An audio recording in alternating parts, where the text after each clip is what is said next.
एक मैं सच्ची घटना बता रहा हूं। एक थे, उन्होंने कर्ण पिशाचिनी को सिद्ध किया।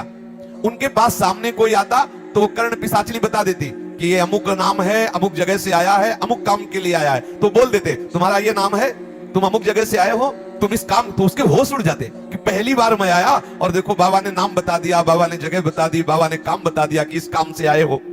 बिना पूछे बता, लाखों की भीड़ उनसे जुड़ने लगी, क्योंकि सबको लगता कि भजन से सिद्ध हुए हैं और उनको एक पिशाचिनी सिद्ध थी। अब वो विद्या का चमत्कार दिखाते, लोग प्रभावित होते, संपत्ति आने लगी। उसके पीछे एक पड़ गए और कहा महाराज सच्चाई आप बता दो, आखिरकार है क्या आप में? क्योंकि आपकी रहनी से ऐसा नहीं लगता कि आप वैष्णव हैं, आप भजन करते हैं, भगवान को रिझाते, ऐसा नहीं लगता। आप सच्ची बताना, मैं आपको बार बार प्रार्थना करता हूं, आखिरकार ये चमत्कार है क्या? तब उन्होंने कहा मुझे एक पिशाचिनी सिद्ध है और मैं कान में बिष्ठा लगाए रहता हूं, बिष्ठा टट्टी यहाँ, और उसी पे बैठ करके वो कर्ण पिशाचिनी सब बताती है। गंदी चीज पे बैठ करके वो सब मेरे कान में बता देती है।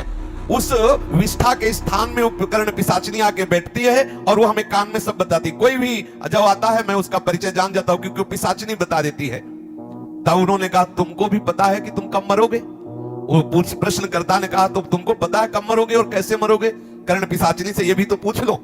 तो इस पर उसने कहा, तो उन्होंने बताया कर्ण पिशाचिनी के कि तुम नर्मदा किनारे मरोगे।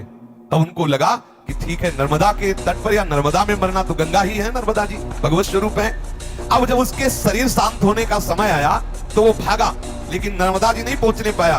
बीच में ही उस कर्ण पिशाचिनी ने उसे मार दिया और कहा दुष्ट, जीवन भर तूने मेरा प्रयोग किया है, अब जीवन के बाद मैं तेरा प्रयोग करूंगी, अब तू मेरी आज्ञा में बने, पिशाच बन और मेरे साथ रहे। कर्ण पिशाचिनी ने उसे नर्मदा जी नहीं जाने दिया, मार दिया और वो पिशाच बना। तो इसीलिए भगवान कह रहे हैं भूतों को पूजने वाले भूतों को प्राप्त होते हैं।